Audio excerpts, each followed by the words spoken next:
Mangga merupakan salah satu pokok buah-buahan yang membawa nilai ekonomi yang tinggi, tetapi petani mangga juga menghadapi kesulitan tertentu. Penyakit pada pokok mangga seperti antraknosa, thrips, kumbang buah, dan lain-lain lalat kuning, kutu putih, cendawan serbuk.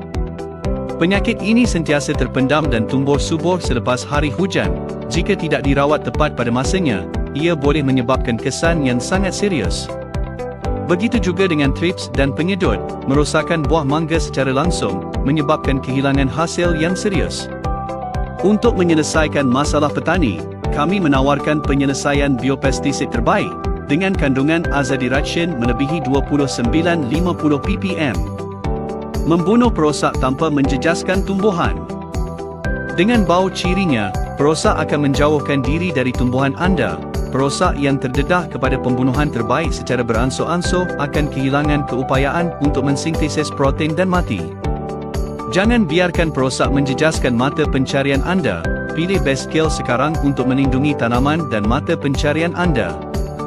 Nota, warna pilihan produk ialah minyak pati neem coklat keemasan. Berhati-hati dengan barangan di pasaran. Kami hanya menjual botol 250 ml.